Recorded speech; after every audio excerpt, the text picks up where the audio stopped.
High tensions, large caliber, a tall order for a big gun, and even bigger stakes. Hi.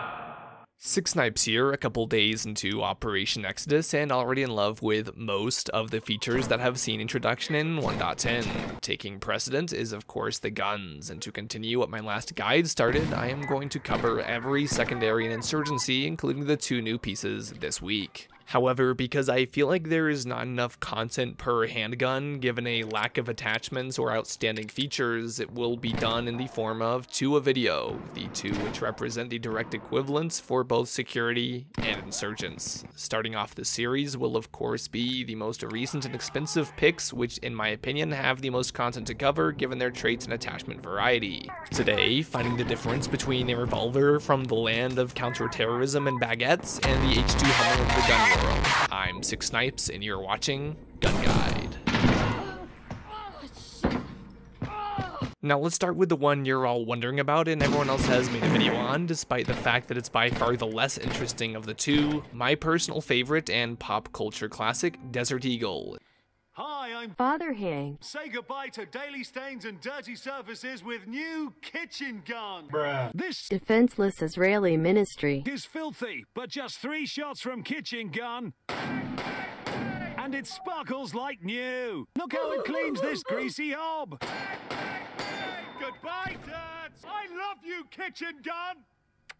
There, all clean again. Is a piece developed by US-based Magnum Research Incorporated in the late 1980s and made to be manufactured by the Israeli weapons industry, renowned at the time for Galil and Uzi platforms and eventually the Tavor. Come to mention it, they, probably realizing they were mass-producing an utter piece of dumpster, ceased doing so and went on to produce actually good weapons like said Tavor and the Jericho, which was then marketed as the Baby Eagle. What the f? Because you see, aside from being known as the largest caliber semi-automatic handgun in the world, being chambered in a round technically classified as 50 caliber, and in spite of this, the only trait more well known than out of all of that is of course its functional deficiencies, making an absolute 4.2 pound paperweight. This overgassed, top-heavy mechanical nightmare not only fires one of the most poorly optimized cartridges since ever, but even when chambered in lower calibers such as 44 or a 357 is still prone to stay in a perpetual state of can't even, simply because it had all of the thought put into it that you'd expect from something marketed to men driving giant black trucks with lift kits who already almost certainly compensating for something.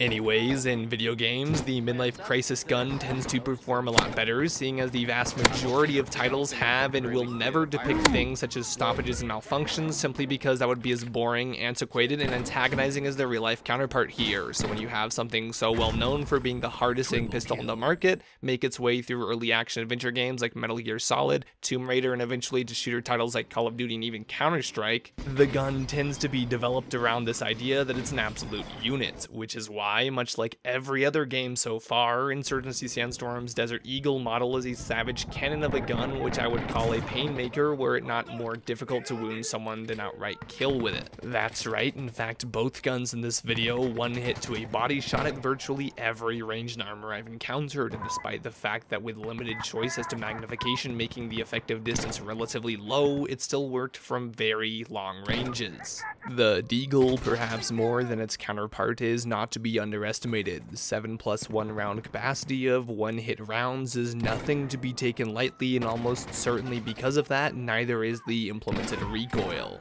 I haven't actually experienced an obviously significant amount of bounce and jitter that really takes skill to control in any game since my days in Siege, but oddly enough, this one very closely mimics the exact nature of the very same weapon in that. Yes, this'll one-tap, but if you miss a single shot, it can easily put you on tilt to blowing an entire magazine before you can say, why the hell did Ubisoft Montreal think that this was the proper companion sidearm to a fictional team of Navy SEALs? That recoil is so brutal, in fact, that I would conclude it's effectively objectively the hardest to control in the game, with the possible exception of one. In terms of attachments, I found the quick draw holster perfect to yeehaw on some fools, and the compensator a nicety because again, dat recoil, but honestly if I had to choose a barrel attachment I might do the suppressor, given how despite being easily the loudest suppressed gunshot in the game, it still managed to stop the lower IQ players from figuring out their team was being gutted from behind. All this expense and you still have optics. Yes, the optics. The holographics, much like the real-life laser dot pistol sights, are overly expensive, useless in bright lighting, and only marginally better for aiming a handgun.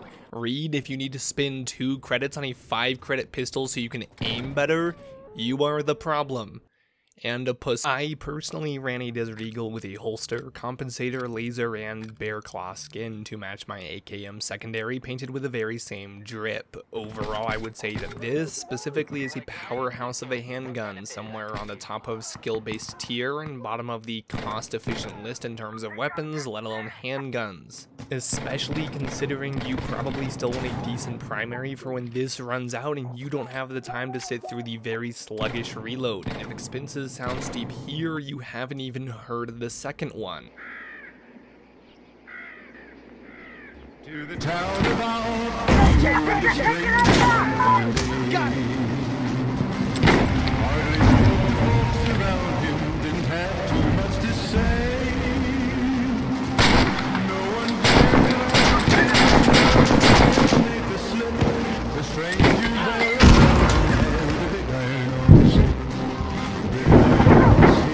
The best way I can phrase it is that if the Desert Eagle is the M1 Garand of secondaries, the MR73 is the Mosin Nagant. Slow, powerful, and sophisticated, with a time-consuming reload and a very similar solution in the form of a rudimentary speed loader. I did say I sort of expected it as the revolver to go to insurgents while security get the much sleeker Deagle, to which a lot of people brought up the fact that it was designed and used for counterterrorism operations in France, like with the GIGN unit, which we can see in Rainbow Six Siege. It's so sad Steve Jobs died.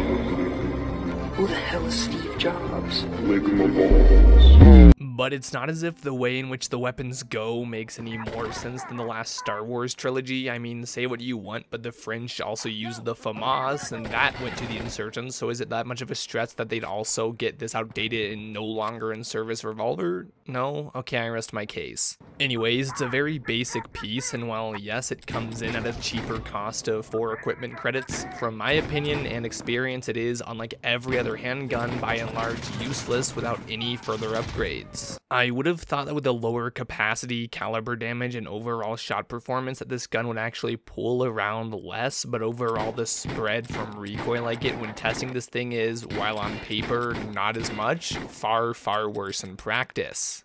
Despite having the lower horizontal and vertical recoil stats between the two, it isn't necessarily significant because a rhinoceros is still smaller than an elephant, but you still wouldn't want to piss either of them off. That, plus the fact that I found the Desert Eagle to be way more predictable, with the slower fire rate by about 40 rounds per minute, giving you a lot more time to space and aim your hits, whereas the double action of the 6-shooter features 130 rounds in a minute with, well, 6 shots, meaning you can blow your load way quicker and get absolutely nothing done. Not to mention that of the two, it definitely tends to not kill with a hit far more often, and perhaps the worst part is the iron sights, which are next to unusable, making you more obligated to use one of those optics. Overall, as is, while it's a bit fun, I would say it's easily the worst of the two were it not for one feature: the sniper barrel.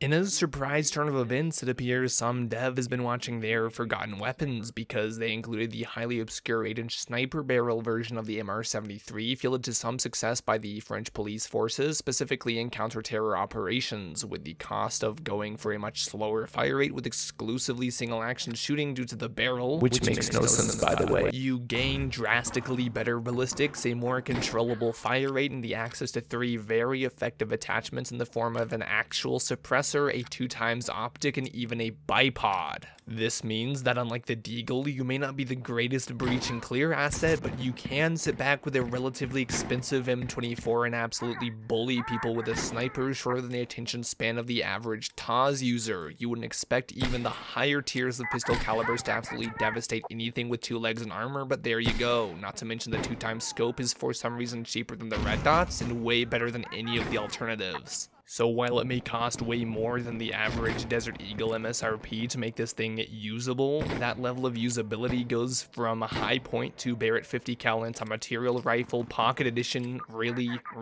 quick. Or you can just use this shit can suppressor and the skin that makes it look like someone had Taco Bell and then took a dump all over the gun. I really don't care.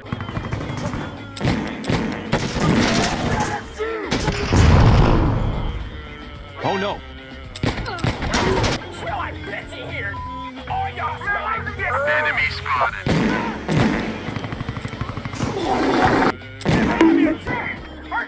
Why you bullying me? Nope.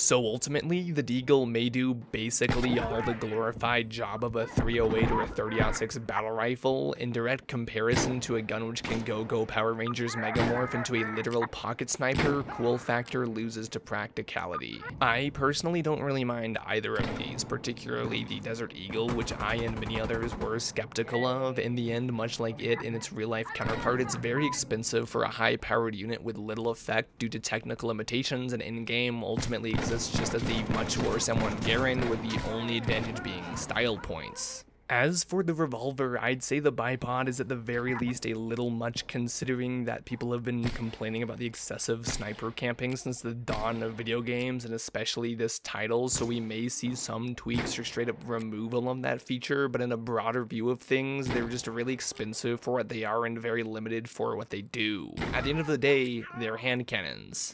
They're flashy and fierce, absolutely powerful, and more than anything else, not your regular pistol. If you made it this far into the video, I congratulate and thank you for watching. I've got one more piece of Insurgency content before starting a fairly long project, which you guys may have voted for on earlier last week. If you're interested at all in participating in those polls, consider subscribing or else joining me on my Discord down below. And until next time, I'm Six Snipes. This is the Desert Eagle and the MR73, and you've been watching Gun Guide. I'll see you out there. See you in the store.